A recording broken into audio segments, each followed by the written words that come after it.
a little bit of context first. So when we set up the Maturity Institute, which is just over 10 years ago, we a group of us who came from various different backgrounds, academic, consulting, business, had a very varied set of expertise and experience. But we asked one simple question, and the simple question was, in what ways does a human being or a person in an organization, in what ways does that individual or team or business unit or a whole organization, in what way does a human being connect to value and risk? And what we mean by that is, what are the things which affect the decision making, the actions and behavior of an individual, which then has a direct link to how that person creates value and or risk in an organizational context. So how do we connect people to value and risk is a simple question. And we spent quite a few months looking at the research and the evidence, as well as our own experience and thinking around it. And we came up with this foundational set of what we call the 10 pillars, which we will go through this morning. And they really represent a gateway through which we can understand how people create value and risk in an organizational context, whether you're a business leader, whether you're a supplier, whether you're a worker on a factory floor, a manager, however you connect to the organization. It's a really fantastic and coherent way for understanding what drives human value, if you like.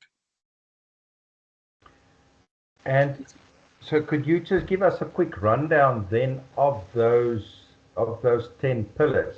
So just then to recap, we have the 10 pillars, and then each of those pillars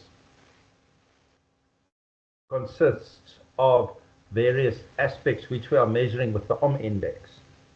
Yes, but it's all under this umbrella of the 10 pillars. Correct. So when we created the 10 pillars, we hadn't created our organizational maturity index or OM index measurement system. So the 10 pillars came before OM index, and they really form a core foundation of how we measure organizational maturity now. So they kind of sit separately, but they actually were used as a foundation and building block for all the questions we now ask of an organization in terms of how we measure maturity. So they're a really important key piece of understanding the measurement of maturity, but also how it fits together as a whole human system, because the 10 pillars are a set of interrelated, interconnected areas through which people create value and risk. So that's really important. We've also, we'll talk a little bit more about the fact that we've actually managed to empirically test the 10 pillars, so we know that each one matters. They are independent, so in all those areas, we can say with a high degree of confidence that they really do allow us to understand how people create value. And we can also understand those interrelationships between those 10 pillars, so we can better understand how to tackle complicated human and cultural issues in an organizational context. During the empirical testing, what type of sample size did you guys do? I'm just thinking about the size of the original research, because it sounds like it was quite substantial. It was, yeah, and actually we produced a number of different papers, but one got published quite recently, actually, and it came out of a long-term research project with the University of Lisbon, and that, I think, covered 120, 130 companies, 400 to 500 employees, from leaders through to more junior roles. So a reasonably good sample size, and yeah, the bottom line is that what it showed was that maturity absolutely matters to an organization's ability to perform as an organization, and that it also help to demonstrate that the effectiveness of people strategies rests quite significantly on the maturity of the organization. So in essence, the more mature you are, the more successful your people strategy is likely to be in order to create better outcomes, both financially and more broadly in terms of organizational success. Do the 10 pillars have any sequence in terms of importance, or are they all relatively equally weighted in importance? That's a good question. Generally speaking, I would say they have equal weighting. Having said that, in different organizations, they may have different weightings. Depends. But I mean, they were originally conceived to have equal weighting and equal importance. My own view is that there's a couple of, well, I mean, the interrelated nature aspect of them means that they, the effect that they have on outcomes relies on them working as a whole system. So if you were to take, let's put it the other way, if we take out certain of the pillars and ignore them, then we're missing something very, very important in terms of how we understand the organization. Okay, so because my question really was, I was thinking about pillar number 1, is that the most important one? But you're saying it depends on who you're looking at.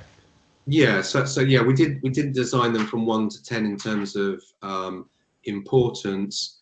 I mean, we generally start with, I mean, pillar number 1 is the value motive, in effect, which is really the purpose of an organization, because it looks at, how an organization defines and manages value. So, I mean, that's really, really critical, because when we consider organizational maturity, that's the first question we ask. And getting that question answered, correctly, helps us to drive our understanding of the whole organization. So in that sense, pillar number 1 is really, really important, in the sense that we need to bottom out that question, get a really good evidence-based answer for it, in order to really understand and bring to life the rest of the pillars. So we always start with pillar 1, which is an organization's value motive, how it defines and manages value. Essentially, is it looking at value through a financial lens, or is it looking at value through a stakeholder lens, and incorporating all the different attributes of value? As we talked about in our previous video, we discussed some organizations where that value motive had shifted to a financial driven motive. A very simple example, the global financial crisis of 2008, the whole financial services sector was largely driven by chasing short-term profitability at the expense of the quality of what it was producing in terms of products and services, the quality of customers, its management of risk, etc., etc.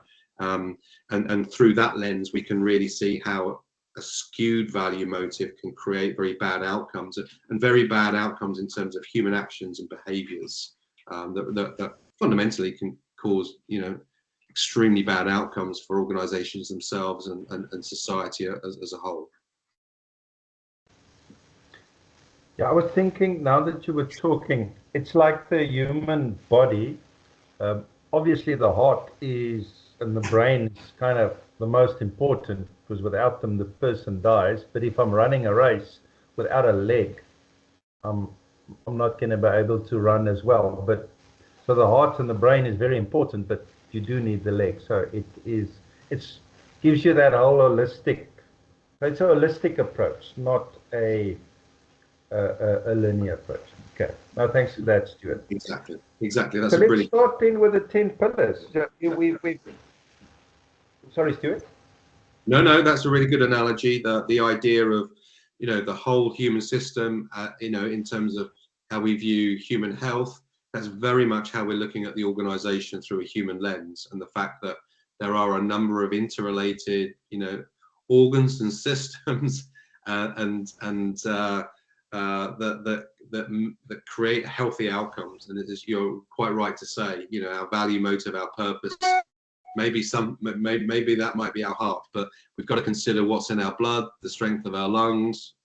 You know, are we, you know, is our mind working well?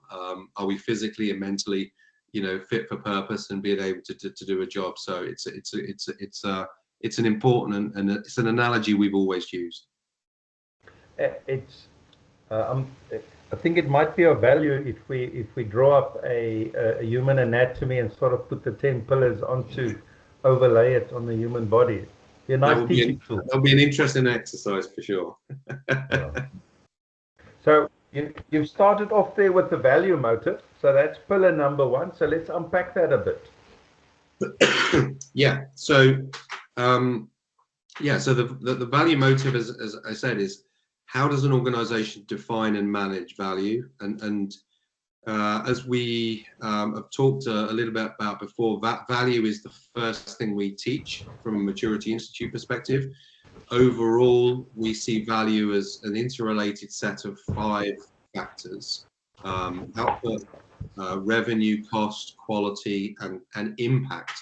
So what we're saying around the value motive is, to what extent does an organization define value across all those 5 interrelated factors, or does it really focus and manage value on 1 or 2 of those particular factors? So a really good example, I exchanged a message on LinkedIn this week around Volkswagen with actually a professor at London Business School, who was holding up Volkswagen as an example of an organization that was well regarded and talked about in glowing terms, particularly by Harvard Business School in particular. He was picking on and the subsequent emissions scandal crisis, which really put a hole in the organization in terms of its performance and reputation.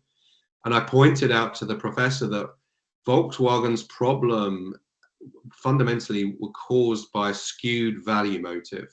And what it was that they were chasing growth. They became obsessed about becoming the #1 volume car manufacturer in the world, and they became obsessed about overtaking Toyota.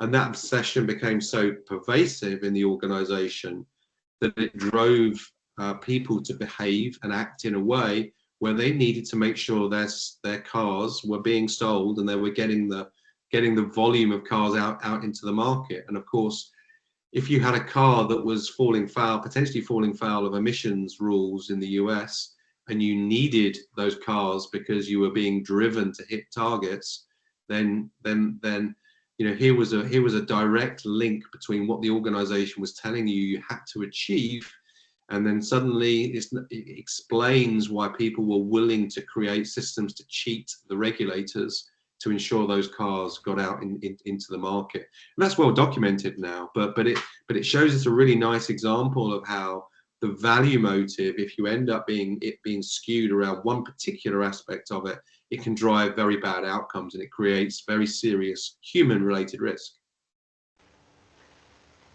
So the whole profit motive, well, it was more than profit. It more sounded like they just wanted the cars.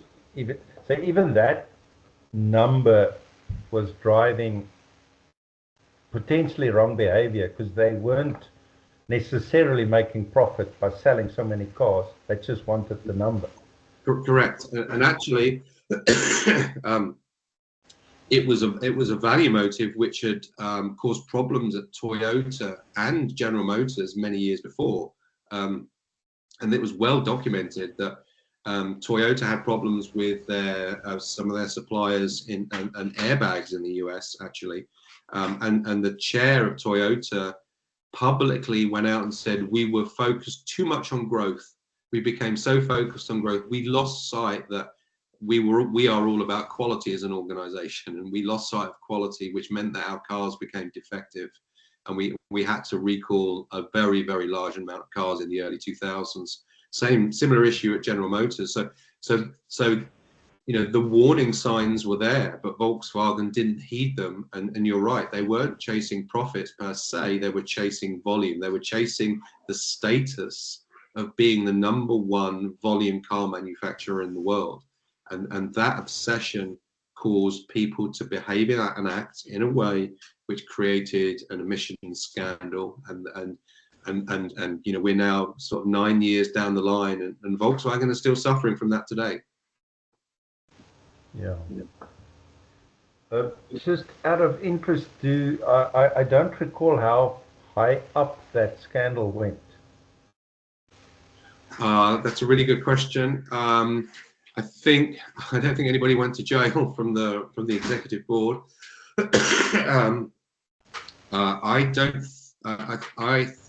I'm not sure, to be honest. I do know we worked with an investor at the time, and the investor at the time went to the AGM and asked some very, very difficult questions of the governance of Volkswagen. And I'm pretty sure he was not convinced that they were telling the complete story, and they weren't being particularly open about the full extent of what was known or what wasn't known within an organization. I mean, interestingly, you tend to find, and this is a separate, you know, issue. Maybe we'll talk about this around human risk and trust and engagement, which is a couple of our other pillars.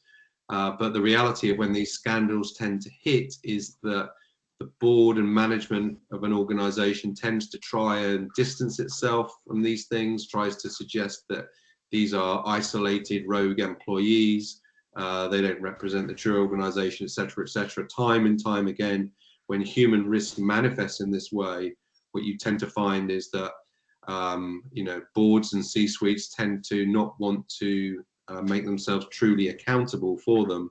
Sometimes the CEO ends up having to go, but more often than not, they're allowed to stay and try and fix the problem, which they may well have known about it. I think more interestingly is the lack of awareness on boards that these issues are often cultural and systemic, but they're often presented as though they are isolated and actually down to people within the organization that aren't actually adhering and aligning themselves with who the company is. So that's a very, very big disconnect and a red flag often in terms of, you know, maturity and understanding.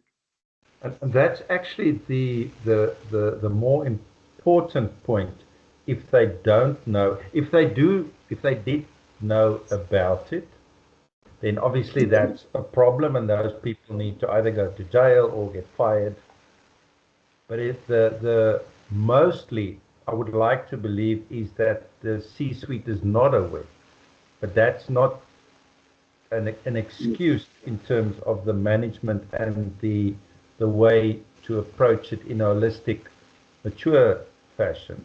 Is that those things that you're speaking about, what systems and behavior and culture is pervasive in the company that allows these type of things to happen. And that's the softer, more difficult thing to address and to take accountability for if you don't even know how human behavior works. Yeah, you make that you highlight is a, I don't want to call it a gray area because it's quite robust in the way that we can look at it, but is that people are not looking at it in this way. That's absolutely right, and I think that what I would look for an organization who was mature and had that level of thinking at the board and C-suite, they would be saying right at the outset, if something like this arose, we need, you know, they should be saying to themselves, to what extent is this part of who we are? To what extent is this a cultural characteristic that we've helped to create? Or are there systems in place which are leading to these outcomes? And we need to get to the bottom of these, because in an organizational context, if that's the root cause, then it's going to happen again. I mean, as we talked about last week, we discussed Boeing. Now, you know, Boeing had planes that fell out of the sky, and you know, this was not something which the board C-suite recognized. In fact, they denied that these were, you know, systemic or cultural issues. Consequently, you know, 5 or 6 years down the line, we have similar or comparable quality issues arising within the organization. And it's only this year that in the last 6 months or so, that they finally held up their hands and said, you know what, we've got to fix the culture, because we haven't fixed anything. And these problems will continue to arise until that culture and those systems are fixed. It's always interesting how those little flags, the first crash was not a little flag, it was a massive flag, but there must have been small little failures inside the company that was flagging the whole time of something. Yeah. Yeah, I mean, another example I can, if you look at pharmaceuticals, GlaxoSmithKline, quite a long time ago now, but ended up having a bribery scandal, I think in China originally. And again, the company denied that it was a cultural problem. It denied that it was a systemic issue that needed to be solved. It was rogue employees in a part of their organization. And subsequent to that, there were at least one or two other bribery-related scandals that came out in different parts of the world. I think somewhere in Eastern Europe was one of them. It may have been Poland, it may have been Hungary, somewhere around there. But the fact is that, you know, a company that doesn't understand or denies that these red flags may be signals of deep cultural risk, human risk issues that need to be understood and analyzed and fixed, means that the risk doesn't, that you end up putting a lid on the problem, and the pressure cooker continues to build and build again, and it will continue to pop until you fix the cultural human related issue. Just thinking that it'll be a fun exercise, which we probably won't dare get into, is if we had to go and analyze some governments of both our countries. It'll be quite fun to see what. Well, absolutely, and maturity analysis is applicable to every type of organization, in terms of in government ones too. So yeah, probably one. Yeah, it would be an interesting exercise for sure.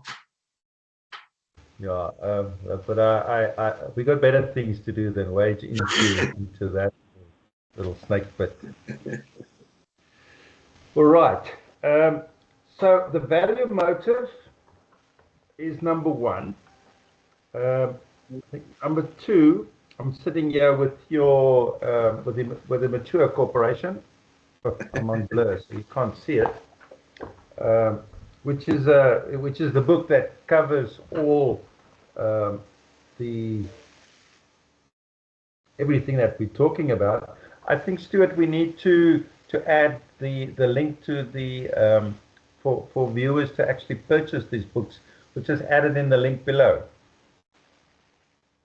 Yeah, sure, that's not a problem. We can certainly do that. Would you like me to do that now? Yeah, no, so we'll add it to the link below. So guys, you can just look at below the link. You'll find the link. You're selling it through still Cambridge, or is it available on Amazon, or where do we buy the book? You can buy it directly from the publisher. That's the cheapest place to get it. I'm just going to pull up the.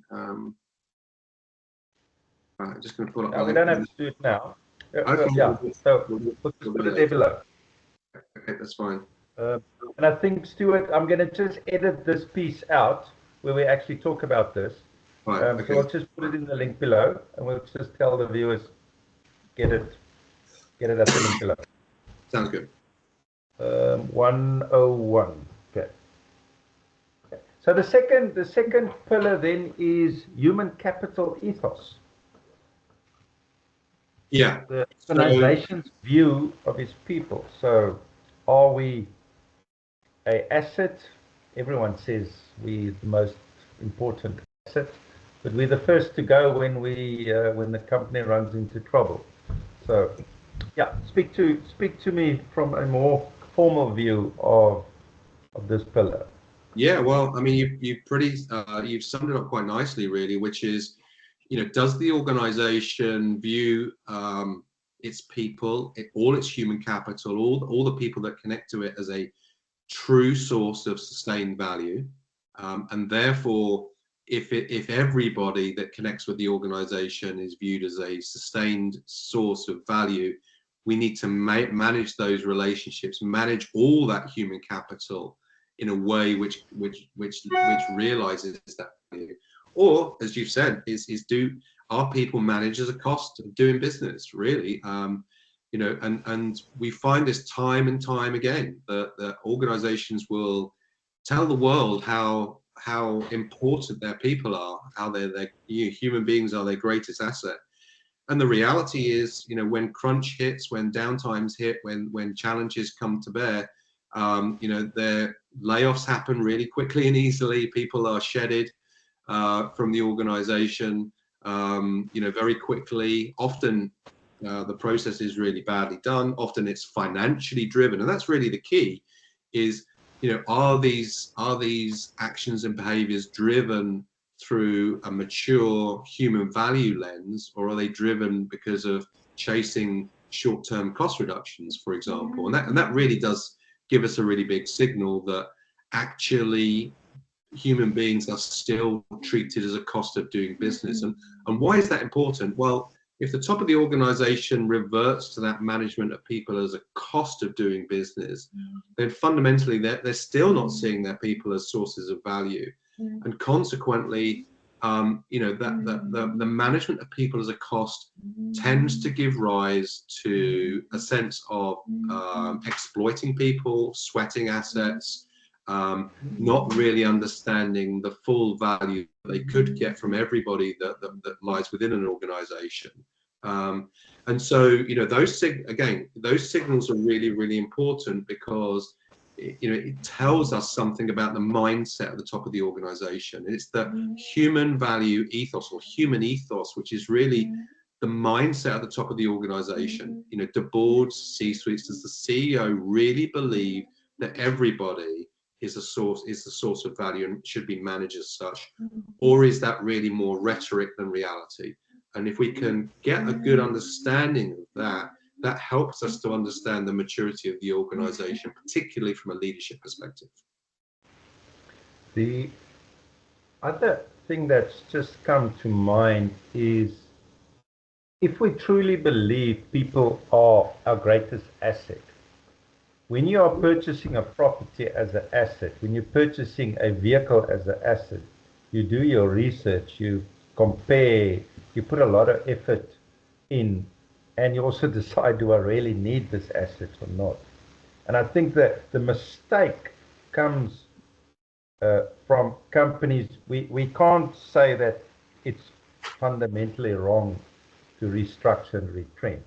But the issue is, if we're not taking people as serious assets, the problem starts at the hiring. So my view is, if in the hiring phase, if you're flippant about, now let's just hire a few people, we can always get rid of them later, that's where the issue comes in. If you're throwing labor at a systemic problem.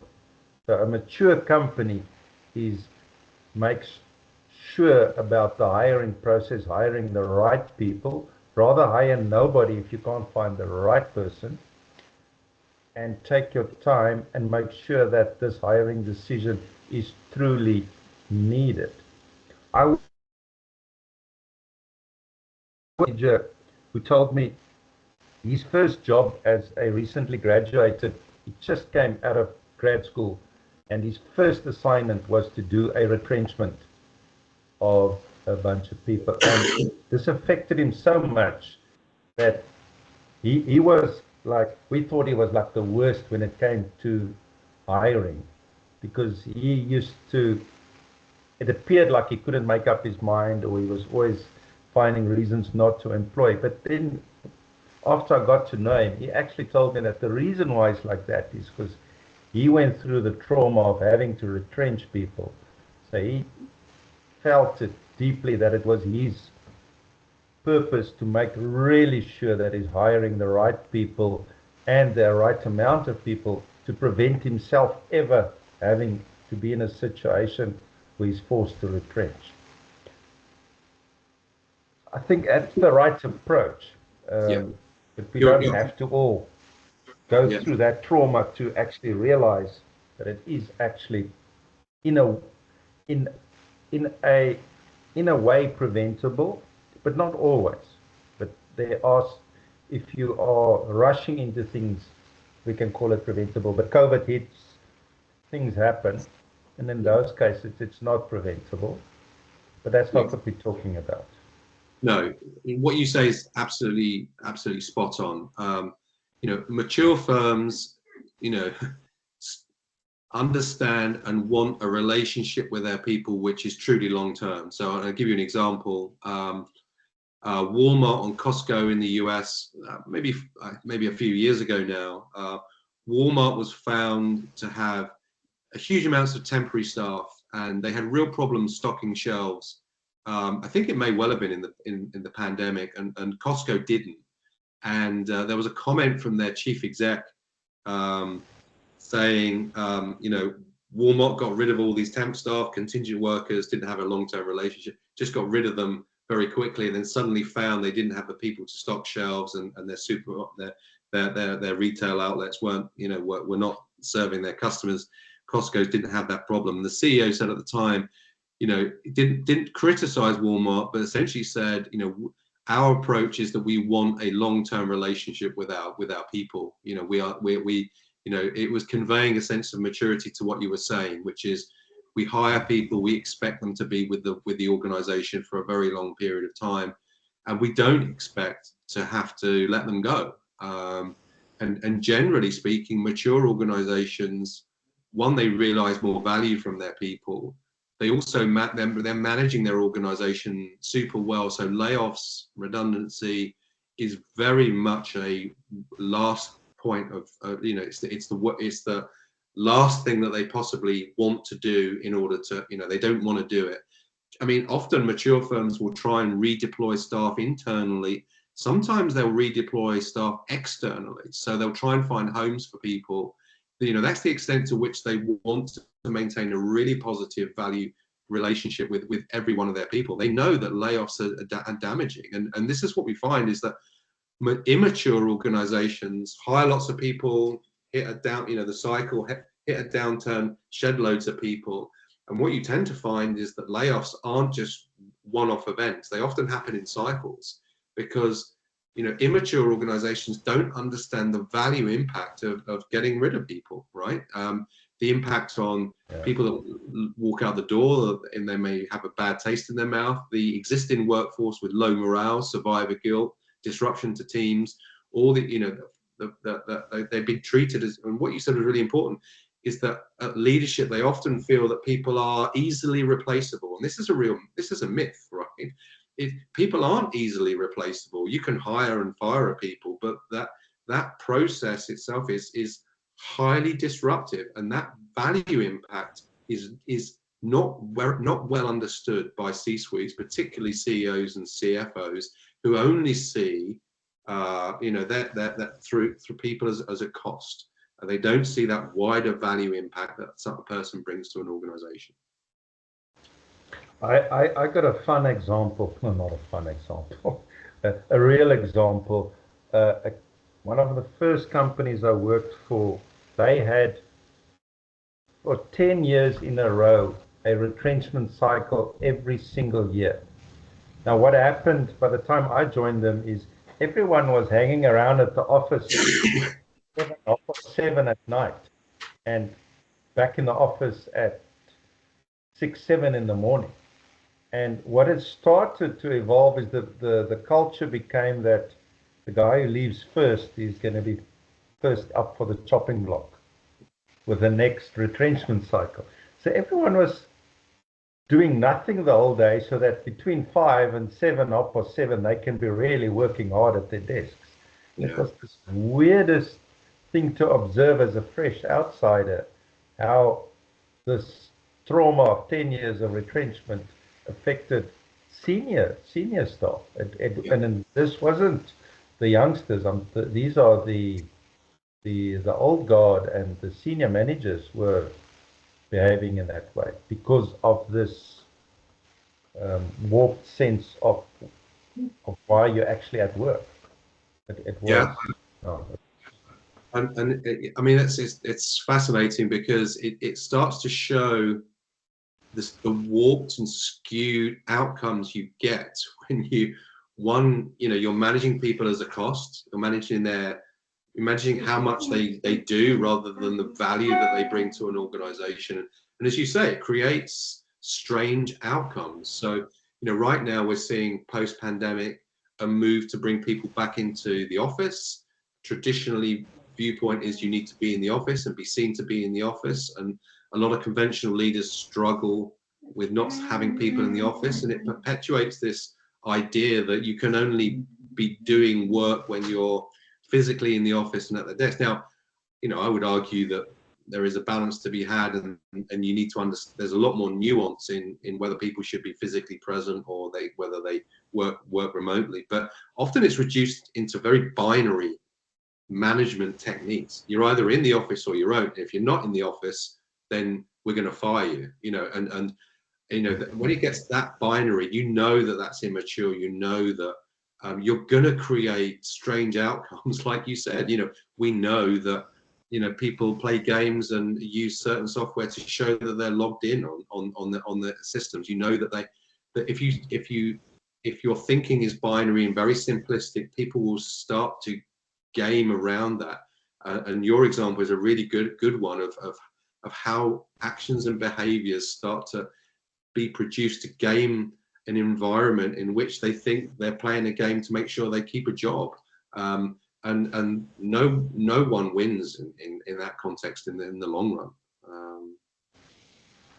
No, because technically, because they are half of the day not doing any work, they are retrenchable. Exactly.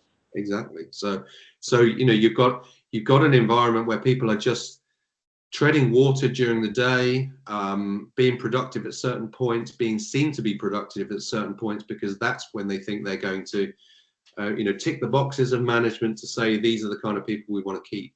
And of course, you strip that away, and it's just nonsense. The inefficiencies, the waste, the lack of value that's being lost is huge.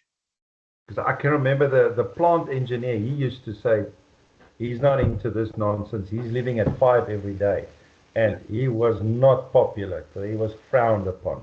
Yeah. How on earth can he leave on time every single day? So. Anyway, that's a good example of that. He left the company and went on to do great things. Interesting.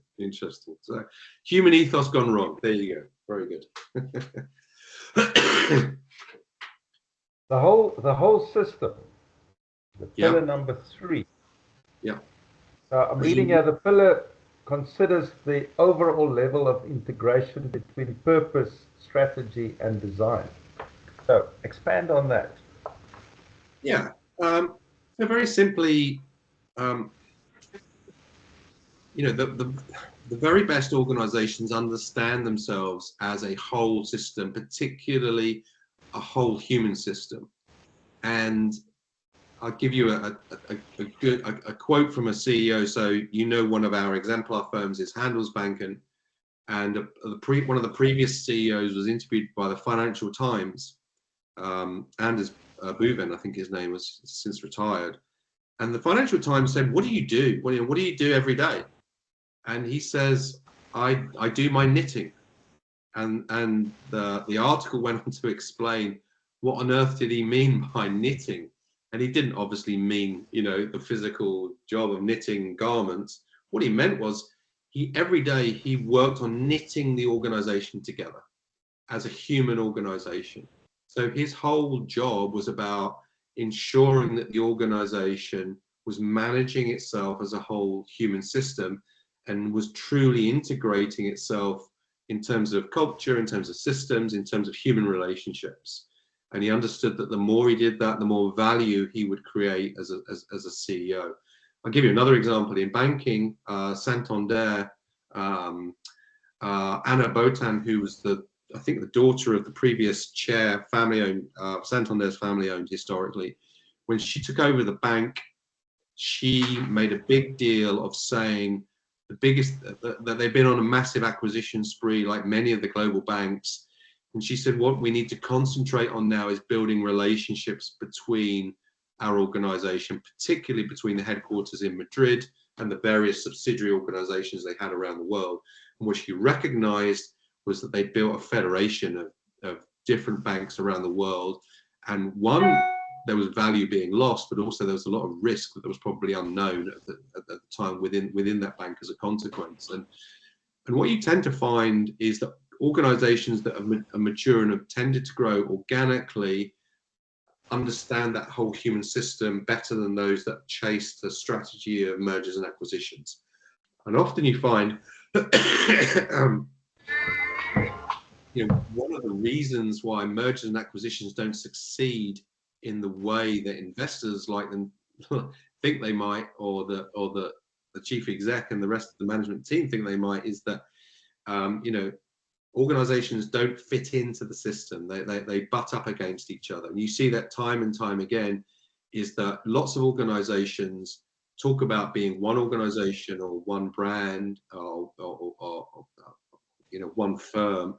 Now the reality is that they're not. There's lots and lots of fragmentations. There's lots of dysfunction, and that dysfunction causes problems of value loss, but also problems of significant risk. Going back to the banking crisis of 2008, a lot of banks grew incredibly quickly. HSBC is another one, extremely well documented, chased a huge acquisition trail, suddenly found itself laden with really toxic branches, toxic parts of the organizations, and interestingly today, this is 2000, let's go back to 2008, 2024, 2025, HSBC is talking about streamlining itself as an organization, breaking itself up, because of that historic chasing for growth, chasing for size, and doing that through acquisitions, doing that through M&A activity, which seems to be a simple way of growing businesses and getting scale really quick, but can create very, very long-term cultural and systemic problems that will continue to plague the organization for many, many years. Yeah, so they're going. So I recently did a piece on revenue. Revenue is vanity, and so the old saying of revenue is vanity, profit is sanity, and cash flow is reality. So those, for HSBC, the revenue of the growth became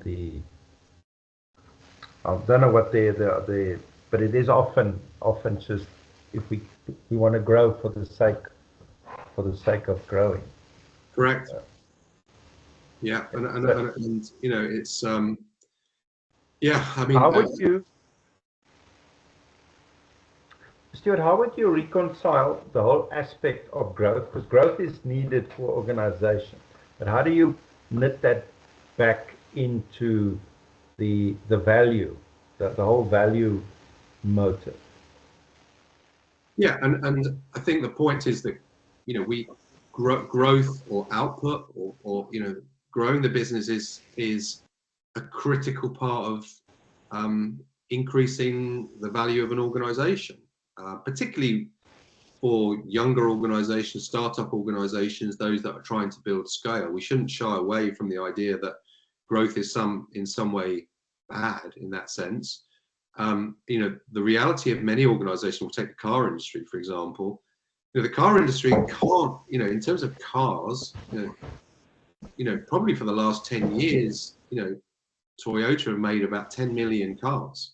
It hasn't grown the amount of cars that it's made, and in many ways, probably the amount of cars that it's going to deliver may actually decline over time, particularly over the next 10, 20, 30, 40 years as populations shrink. So, and we reconfigure society. So, growth, we need to consider, context is really, really important. But we're not shying away from growth. What we're being very careful about is how we grow an organization. And as we've said, in the banking sector, there was a chase for growth through mergers and acquisitions, which cause significant problems for many of the banks, which still linger today. And we see that in lots of other different types of organizations. How mature are you in terms of, if you do go through an acquisition strategy, do you understand what you're buying in maturity terms or human terms? And what we find, and we're working actually with a company right now that haven't understood the cultural context of the organizations that they're buying. And what they're finding is that they've suddenly found themselves with significant culture and human risk that they didn't take into account when they made the acquisition. So they probably paid too much, and they've suddenly got serious risk that they need to manage. So how you manage that growth and the maturity with which you go through the decision-making process, even before you acquire a company, do you understand who you are? Do you understand who the organization is that you're buying from a maturity perspective? Where are the gaps? Are those gaps too big that you shouldn't go through with it? Or are they going to affect the price that you may pay for an organization? And are you taking them into account in terms of the post-integration process, and knowing that these are big challenges that you need to overcome and gaps you need to fix? Generally speaking, M&A's activity is not driven through a maturity lens. It's not put through a maturity lens. Decisions are made to grow, as you said, Johan, based on chasing revenue, chasing market share, chasing scale, without understanding the maturity aspects of what you're doing. And when that decision making is disconnected from that, that's when you're likely to be introducing serious risk into your organization.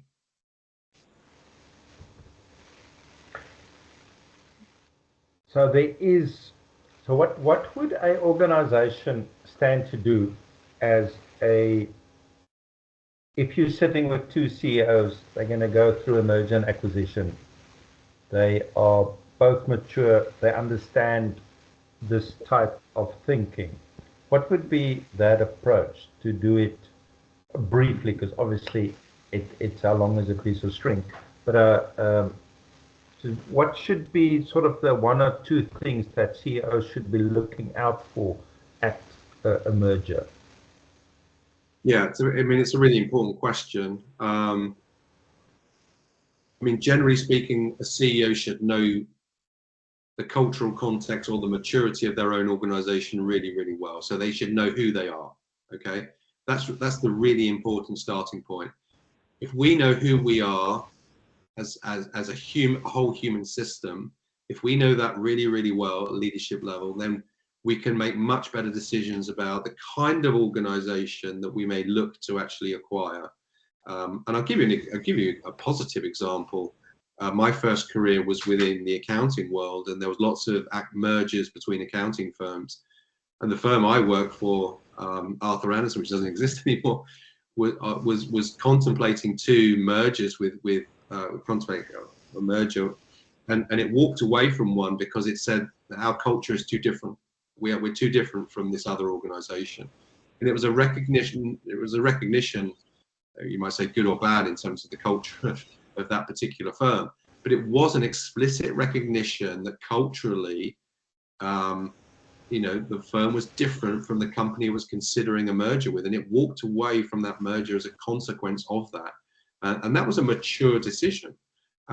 So the first thing is, an organization needs to know who it is, rather than what it is, and consequently it needs to understand the nature of the organization that it's acquiring, and to what extent that organization may be different culturally, what those differences are. Now, actually what we would want them to do is a maturity analysis and assessment, and to see those gaps on a coherent, consistent basis. But simply asking that question right at the outset, are these differences between us as culturally, in human terms, in human culture and system terms, are there material differences? And if there are, to what extent are they going to become a risk for us? So a simple one might be, if we're going to go and buy an organization, that leadership team that we're buying into, or that particular functional area, or that, the technology team, there may be certain areas of the business which are really important from a human perspective. To what extent are those people going to stay with us because they want to stay with us and they fit? And coming back to what you said a little bit while ago, when you hire a person, the more care and attention you take about hiring that person, the more likely they are to stay and create value for you. Well, a merger and acquisition through a human lens is a bit like, well, we're taking on a lot of people here, and we ought to be really careful about how we bring those people, into our organization. Yeah. And if we don't take the same, due care and attention, we may lose that value. They may walk out the door, they may become so disenfranchised, or they may stay and cause us a lot of damage because they stay because we pay them to, but they don't want to be here. In your experience, how aware are the C-suites of just the term culture? Because to recognize differences in culture, you've firstly got to understand that a culture does exist. Whether you design the culture or not, there is a culture, but actually seeing it, it's like being a fish in water. I'm not sure fish know that there's water around it. So how do you? Yeah, so I think there's a lot more talk.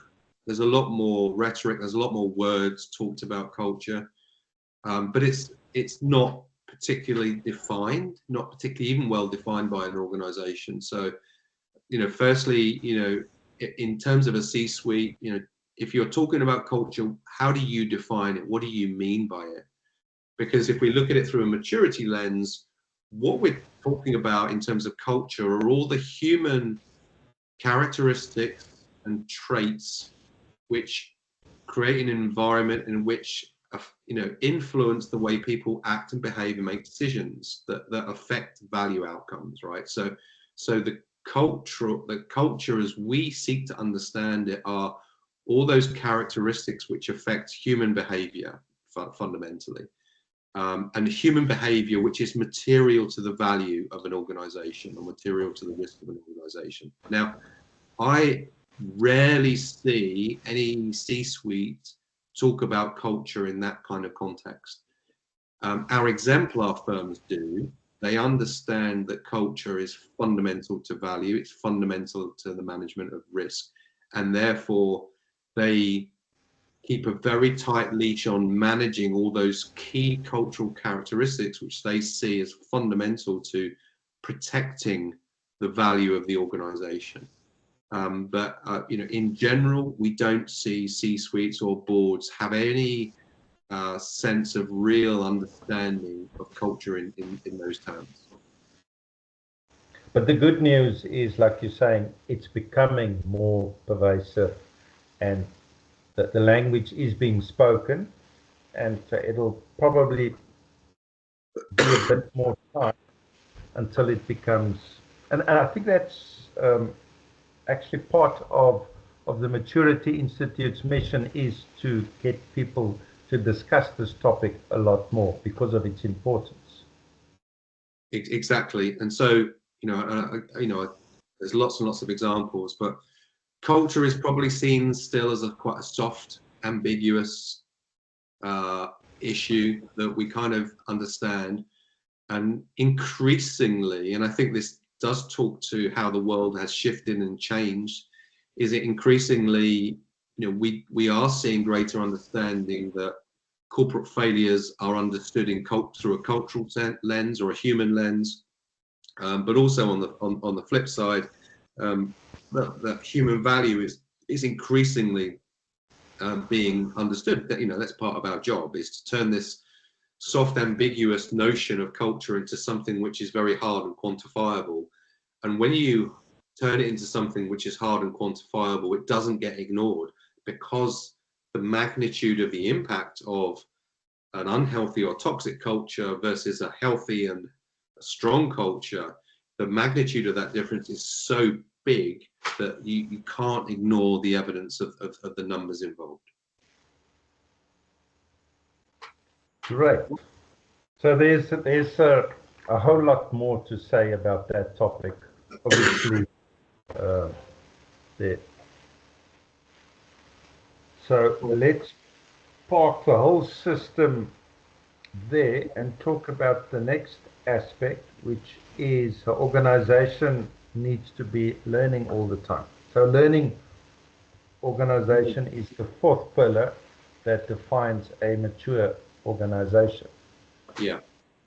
Uh, and this is again, if we go back to your analogy with the human body, maybe this is our brain, this is our mind, this is this is all about knowledge. It's interesting when you talk about learning, because when you talk about learning with immature organizations, they tend to talk about training. When we talk about learning in a maturity context, we're talking fundamentally, we're talking about a couple of different things. One is how an organization acquires and shares and turns knowledge into value. Okay, so again, coming back to the idea of our whole human system, is that everybody that connects to our organization could have knowledge, could have things that we need to understand, and so we should be tapping into everybody's experience, expertise, and knowledge.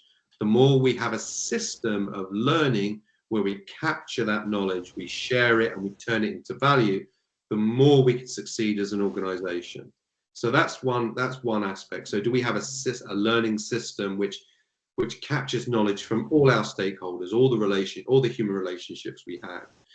But also, as a learning organization, how we go about our work day to day in every single role we have, every single job we do, every single project we undertake, do we seek to learn from that process? Are we constantly doing our work and learning from it? So we do some work. So we talk about learning cycles. So Toyota has, famously implemented something called Plan, Do, Check, Act, or you may call it something different today.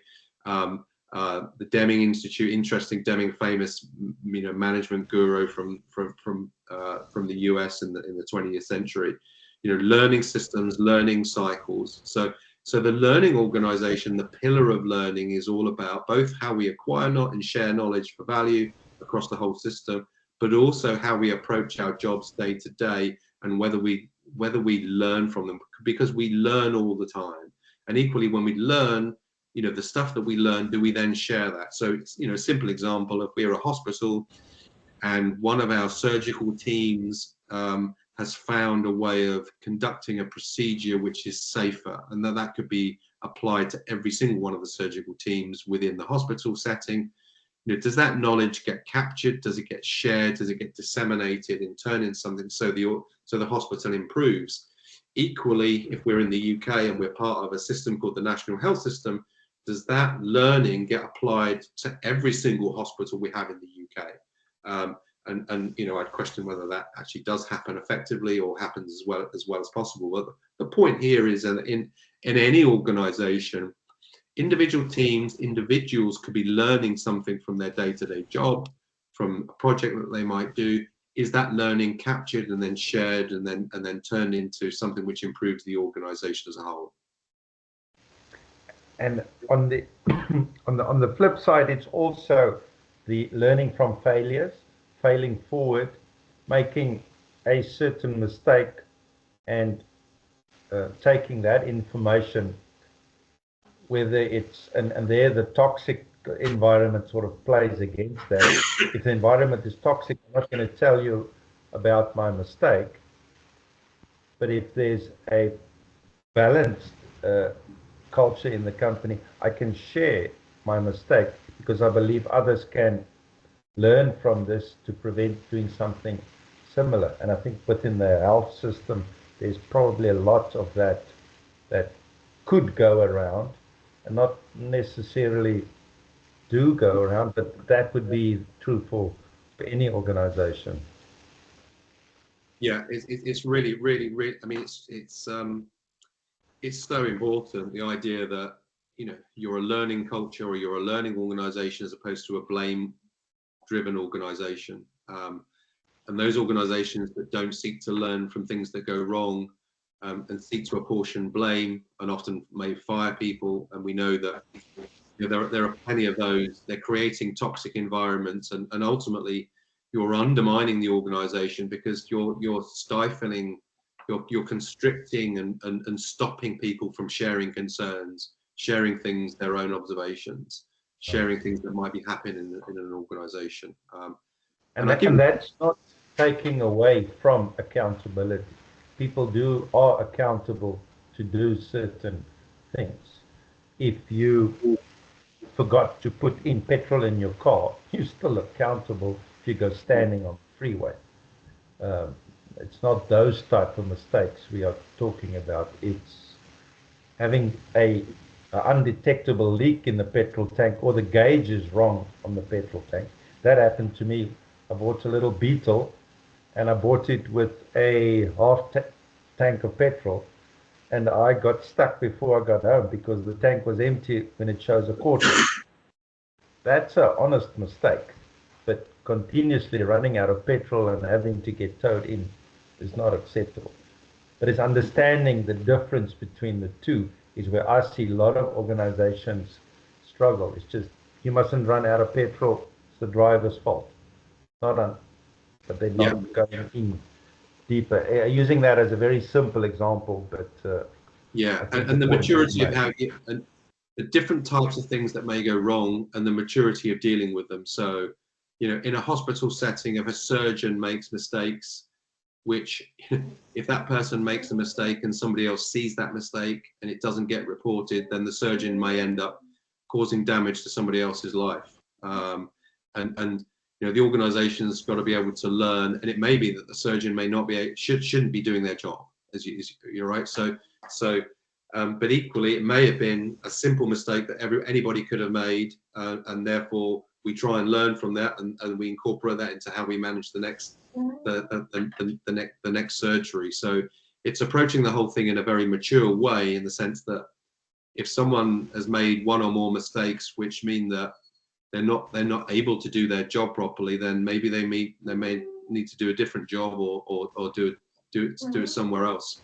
But it's approaching that in a mature way, and differentiating, as you say, between mistakes could be rectified where we learn, where the next time around we don't make that mistake the second time around, which is really very much again, we'll mention Toyota again, but Toyota have famously a cord on a production line called the Andon cord, where anybody can pull the cord and say, hey, I've spotted a problem, we need to fix it now, because if we don't fix it, then the next car that comes off the production line is going to have a defect, and we're about making sure that we have zero defects on this production line. Imagine having an Andon board in all the commercial banks in 2007. For sure, right? So the reality is that signals would have been captured, red flags would have been raised, well ahead of time. And you would like to think that if more of those banks would have been proper learning organizations, then they would have, they wouldn't have made the decisions they made in terms of lending and chasing top line, chasing profitability, greed, and being, trying to make as much money as possible, etc., etc. We would have created, you would like to think that the situation would not have arisen in the way that it did. And that's something else we need to talk about, is the culture of an industry.